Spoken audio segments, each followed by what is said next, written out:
এটা আমার ছোটোবেলা থেকেই সবার সঙ্গে, আমি আসলে লোকজনের সঙ্গে মেলামেশা করতে ভালোবাসি। আনন্দে যতক্ষণ থাকবো তত আমার নিজেরই মনে হয় আমার বয়স কমে যাচ্ছে।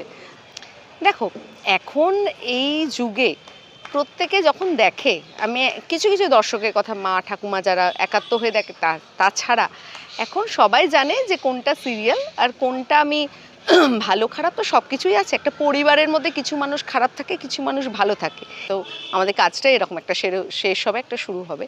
তো যাদের সঙ্গে যোগাযোগ, আমি অ্যাটলিস্ট সবার সঙ্গে যোগাযোগ রাখার চেষ্টা করি, তবে সবাই তো পারি না, হয়তো কিছু মানুষ ছেঁকে উঠে আসে। তো সেরকম আমার সবার সঙ্গে, যেটা প্রথমেই বললাম যে এখানে এই ফ্লোরে অনেক মানুষ আমার পূর্ব পরিচিত ছিল। তোমরা জানো অনেকেই, আমি আমার ব্লগ নিয়ে থাকি, আমার সোশ্যাল মিডিয়া, আমার একটা পেজ আছে, সেই সব নিয়েও আমি কাজ করি, ইনস্টাগ্রামে ভিডিও বানাই।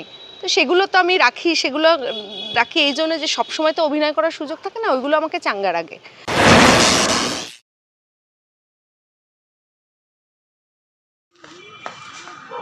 নমস্কার বন্ধুরা, আনকাট আনলকে আরেকটা নতুন পর্বে তোমাদের সকলকে স্বাগত। আজকে এই পর্বে রয়েছে খুব বিশিষ্ট একজন অভিনেত্রী, আমাদের সকলের পরিচিত, সকলের খুব ফেভারিট, সংক্ষেপে টিজি, মানে আমাদের তনুশ্রী গোস্বামী। তো তনুশ্রীদি রেডি হয়ে নিচ্ছে, আমরা তনুশ্রীদির কাছে এক্ষুনি যাচ্ছি, শুধু 1 থেকে 10 গুণ, তার মধ্যেই তনুশ্রীদি আমাদের কাছে চলে এসেছে, আমাদের সবার প্রিয় টিজি সঙ্গে। তো টিজি, আবারও এসেছি অনেক দিন পরে, বকবে না কিন্তু আজকে আমার? না না, বলো। তো কেমন আছো বলো, তারপর শুরু করছি। আমি অলওয়েজ খুব ভালো থাকি, এখনও খুবই ভালো আছি, এই আর কি। আজকে আমাদের তুই আমার হিরোর শেষ দিন, তো শেষ দিন মানেই একটা বিচ্ছেদের সুর। তো তোমার এখন কি অনুভূতি হচ্ছে? বেসিক্যালি তুই আমার হিরো তো আমি লাস্ট 2 মাস কাজ করেছি, তার আগে ওদের পুরো ইউনিটটার সঙ্গে আমার খুব হৃদ্যতা ছিল। চেনা প্রোডাকশন, চেনা ডিওপি, চেনা ডিরেক্টর, কো আর্টিস্টরা চেনা। তো আমার এসেছিলাম যখন, তখন একদমই অসুবিধা হয়নি, হয় না একটা পরে ঢুকলে যেরকম একটা নিজেকে জেল করতে অসুবিধা হয়, তো এখানে একদমই হয়নি। তো এখানে এসেছি, যে 2 মাস কাজ করেছি লাস্টে খুবই ভালো ছিল, খুব আনন্দ করে কাজ করেছি, যদিও আমার চরিত্রটা নেগেটিভ ছিল, কিন্তু খুবই আনন্দ করে কাজ করেছি। আর আজকে অবশ্যই যেটা বললে যে আজকে একটা হালকা বিষাদের সুর পাচ্ছে, কিন্তু বিষাদের সুরে আমি এইভাবে দেখি পজিটিভলি, যে একটা শেষ হলে আবার একটা নতুন শুরু হওয়ার সম্ভাবনা থাকে। তো অবভিয়াসলি আবার কিছু একটা আরও ভালো কিছু শুরু হবে, সেই আশা নিয়ে আছি। তো তুই আমার হিরোতে আমি পরে আসছি, এটা একটা রহস্য উদ্ঘাটন করার ব্যাপার হচ্ছে। সবাই বলে যেখানে টিজি যায়, সে বড় হোক কি ছোট, 8 হোক কি 80, প্রত্যেককে নিজের বন্ধু বানিয়ে নেয়, প্রত্যেককে নিজের কাছে জড়িয়ে নেয়। এটার ইউএসপি কি? এটার ইউএসপি কিছুই না, এটা আমার সহজাত, মানে আমি এটার জন্য আমার আলাদা করে কোনো চেষ্টা করতে হয় না যে কীভাবে এদের সঙ্গে করবো। এটা আমার ছোটোবেলা থেকেই সবার সঙ্গে, আমি আসলে লোকজনের সঙ্গে মেলামেশা করতে ভালোবাসি। আনন্দে যতক্ষণ থাকবো তত আমার নিজেরই মনে হয় আমার বয়স কমে যাচ্ছে। তো ছোটদের সঙ্গে আমার এটা সত্যিই অদ্ভুত যে ছোটদের সঙ্গেও যেরকম আমার হৃদ্যতা থাকে, বড়দের সঙ্গে আমার একই বন্ধুত্ব হয়, আমার থেকে বয়সে বড় যারা সমবয়স্ক তো অবভিয়াসলি। তো এটার জন্য আলাদা কোনো পলিসি আমায় খাটাতে হয় না, এটা আমার সহজাতভাবেই চলে আসে। এই জন্যই তুমি আমাদের সকলের প্রিয়। Thank you. টিজি, এই যে বাংলা ইন্ডাস্ট্রিতে এই মেগা সিরিয়াল আর্থিক নিরাপত্তা কতটা বহন করছে একজন শিল্পী হিসাবে এবং এই ইন্ডাস্ট্রির একজন সদস্য হিসাবে, তোমার কি মনে হয়? এই প্রথম হয়তো আমি তো কোনো নেগেটিভ কথা বলবো হয়তো, সেটা হচ্ছে যে আর্থিক নিরাপত্তা কিন্তু আমাদের ইন্ডাস্ট্রিতে সেইভাবে নেই, ঠিক আছে? মানে আমি এইটা বলছি না যে আমাদের খুব কম টাকা পাওয়া হয়, আমাদের খুব, কিন্তু নিশ্চিত নেই, সিকিউরিটি নেই আমাদের এই পুরো যে প্রফেশনটা, তাতে কোনো সিকিউরিটি নেই, সত্যি কথা বলতে। কিন্তু আমরা প্রত্যেকে সেটা জেনেই কিন্তু এখানে এসেছি, সুতরাং আমাদের হচ্ছে সেই সাপের মতন খাদ্য জমা করে রেখে দিই, পরে যখন কাজ থাকে না বা যখন খাদ্যের অভাব হয় সেখান থেকে আমরা ভাঙিয়ে খাই। তো এখন কাজের হয়তো পরিমাণ অনেক বাড়ছে, বিভিন্ন মাধ্যমে অনেক পরিমাণ বাড়ছে, কিন্তু আর্টিস্টরা সেইভাবে মানে দাপিয়ে কাজ করে বেড়াচ্ছে সেইটা আমার ব্যক্তিগতভাবে অতটা মনে হচ্ছে না, কারণ সেই হিসেবে তাহলে পেমেন্ট আমাদের অনেক অনেক বেশি ভালো পাওয়া উচিত ছিল, সেটা আমরা পাচ্ছি না, এটা খুব অনেস্ট একটা কথা। কিন্তু তা সত্ত্বেও আর্টিস্টরা কাজ করতে যেহেতু চায়, অভিনয় করতেই চায়, একটা অভিনেতাকে তুমি দেখবে সে প্রথম কাজটা অভিনয়ই করতে, এই ইন্ডাস্ট্রিতেই পড়ে থাকবে, কম রোল হোক ছোট রোল হোক, কিছুদিন কাজ পাচ্ছে না বসে থাকতে করতে চায়, কারণ সে মন থেকে ওটা ভালোবাসে। সুতরাং আমাদের প্রত্যেকের একই অবস্থানে আমরা আছি, যে আবার কাজ ভালো এলে ভালো কাজ করব, অবভিয়াসলি টাকার ব্যাপারটাও একটা ভীষণ ম্যাটার করে। তো সেটা ভবিষ্যতে আস্থা আছে, দেখা যাক ইন্ডাস্ট্রি কীভাবে নিয়ে যায় আমাদের। এই যে তুই আমার হিরোর যে চরিত্রটা তুমি করছো, এই চরিত্রটার জন্য তুমি কি কি ভালো মন্তব্য পেয়েছো এবং কি কি খারাপ মন্তব্য পেয়েছো এখনো অবধি? ভালো মন্তব্য বা ভালো কমপ্লিমেন্ট প্রথমেই যেটা পেয়েছিলাম লুকটা, আমাদের তো সবার আগে লুকটা তৈরি করানো হয়। তো সেই চশমা, রিমলেস চশমা, ওই একটা জ্যাকেট পরানো হয়েছিল, ফ্রেঞ্চ রোল করানো হয়েছিল, সেটার অবদান আমার ছিল না, যারা সাজিয়েছে তাদের। কিন্তু সেই লুকটা নিয়ে আমি প্রচণ্ড অ্যাপ্রিসিয়েশন পেয়েছিলাম। এক্স্যাক্টলি। তো সেটা অ্যাপ্রিসিয়েশন প্রথমেই পেয়েছিলাম। এবং লুক মানুষকে, মানে আমাদের অ্যাক্টরদের এনহ্যান্স করে অ্যাক্টিংটা করানো।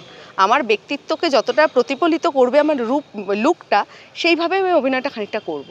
তো সেটা আমায় যেহেতু সাহায্য করেছিল অভিনয় করতে গিয়ে, আমি দেখো খারাপ মানে এই ক্যারেক্টারটা যখন খারাপ, প্রত্যেক খারাপ যখন ক্যারেক্টার পোর্ট্রে করা হয় তার পেছনে লজিক থাকে। এই মহিলা কেন খারাপ, কেন তার পেছনেও লজিক আছে। এই মহিলা খারাপ মানে এই মহিলা একটু লোভী, যেহেতু ওর মহাগৌরীর নিজের মেয়ে ছিল না এবং সে নিজেকে কাউন্সিলর থেকে ভোটের টিকিট পাওয়ার জন্য এই রকম করছে, সেই লোভ থেকে এই জিনিসগুলো করতে পারতো। কিন্তু মানে মাঝামাঝি গিয়ে সেও নিজের ভুলটা বুঝতে পেরেছে। তো দর্শকের কাছে কিন্তু আমার যারা ফ্যান, যারা আমাকে নিয়মিত আমার ব্লগে থাকে বা আমাকে ইনস্টাগ্রাম বা যে সোশ্যাল মিডিয়ায় যারা ফলো করে, তারা কিন্তু আমাকে অ্যাপ্রিসিয়েশন করেই গেছে প্রত্যেকটা জিনিসে। তো সেইভাবে আমি ভালো মন্দ সব মিলিয়ে কমপ্লিমেন্ট পেয়েছি। আজকে আর কিছুক্ষণ বাকি, তারপরেই এটা অতীতকাল হয়ে যাবে। তো এটা শুটিং শেষ হতে হতে তোমার রাত হয়ে যাবে, বাড়ি ফিরতে ফিরতেও রাত হয়ে যাবে। তো পরদিন কি আবার সেই সেটের লোকজনের সাথে এই শুটিংয়ের স্মৃতি নিয়ে মেসেজে কথাবার্তা বলবে? হ্যাঁ, আমার এটা আছে। আমার আজ পর্যন্ত যে কটা সিরিয়াল শেষ হয়ে গেছে, আমি তো আমাদের কাজটাই এরকম, একটা শেষ হবে, একটা শুরু হবে।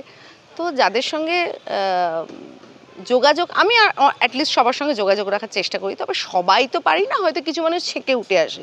তো সেরকম আমার সবার সঙ্গে, যেটা প্রথমেই বললাম যে এখানে এই ফ্লোরে অনেক মানুষ আমার পূর্ব পরিচিত ছিল।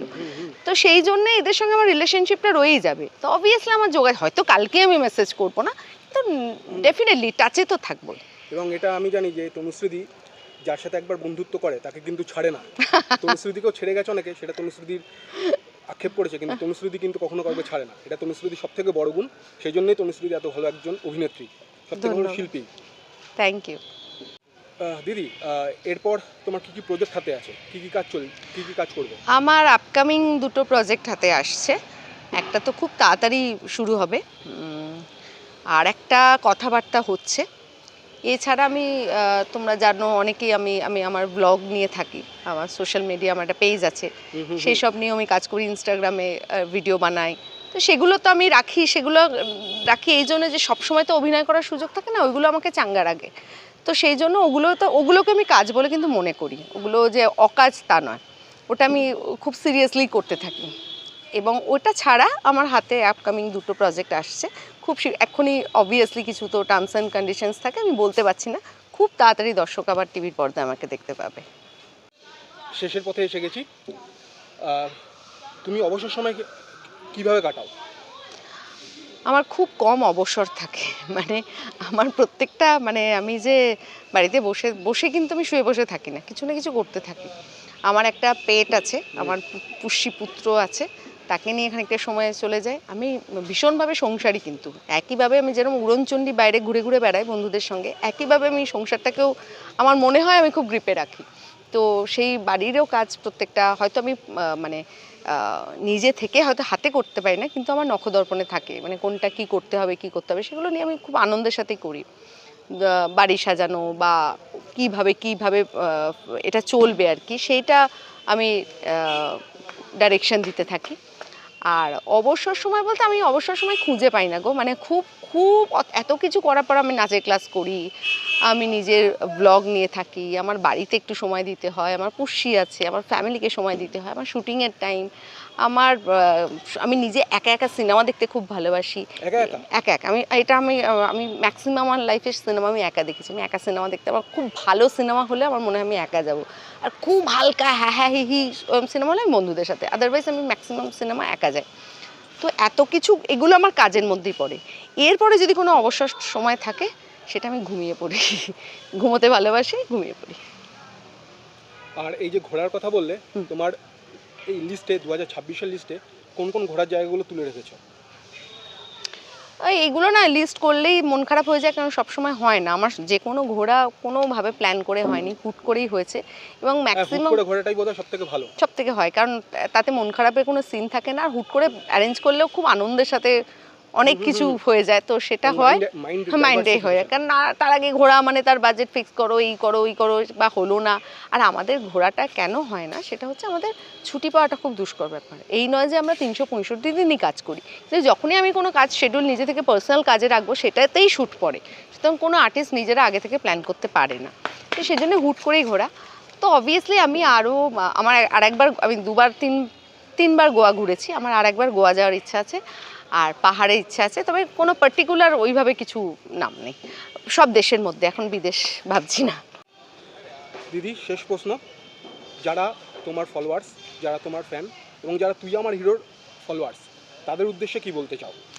আগে বলি, যারা তুই আমার হিরোর ফ্যান ছিল, ফ্যান গ্রুপ বা যারা আছে তাদের কথা বলি, আপনারা এত দিন ধরে একটা সিরিয়াল তো চললো, সেটা তো আপনাদের জন্যই, আপনারা এত আনন্দ সহকারে দেখেছেন, কমেন্ট করেছেন, ভালো খারাপ সব মিলিয়ে সাজেশন দিয়েছেন, আপনাদের ভালোবাসা পেয়েই কিন্তু এত দূর এগোতে পেরেছে। তো তাদের জন্য নিশ্চয়ই আবার কোনো সুখবর প্রোডাকশন টিম নিয়ে আসবে, আবার এরকমই কোনো ভালো গল্প হয়তো উপহার দেবে। আর যারা আমার আলাদা করে যারা ফ্যান, তাদের জন্য বলবো যে টিজিকে যেরকম তোমরা ভালোবাসো, যেভাবে সমালোচনা করো, সব অবশ্যই করবে, তবে একটা জিনিস আমি সবসময় বলি, ট্রোল করো কিন্তু খুব রুড হয়েও না। এই রুড হওয়াটা আমার খুব কষ্টের ব্যাপার, মানে আমি নিজে কারোর প্রতি রুড হতে পারি না।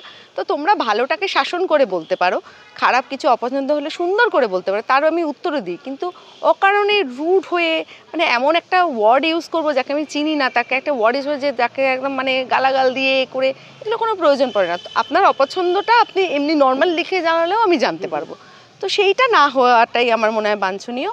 আদারওয়াইজ যেরকম আমাকে ভালোবাসতে থাকছো, সবাই এরকমই পাশে থেকো। Thank you. Thank you TG. তুমি খুব ভালো থাকো, খুব আনন্দে থাকো এবং আমাদেরকেও আনন্দ দিতে থাকো তোমার বিভিন্ন কাজের মাধ্যমে। আর অবশ্যই ব্লগ কিন্তু আমরা দেখি কিন্তু। অবশ্যই। আর আজকে এই পর্যন্তই, টিজিকে আমরা ছেড়ে দিচ্ছি, আর বেশি দেরি করা যাবে না। তো আশা করি টিজি তোমাকে আবার আমরা এই চ্যানেলে পাবো। নিশ্চয়ই, সবাই খুব ভালো থেকো, টাটা। Thank you.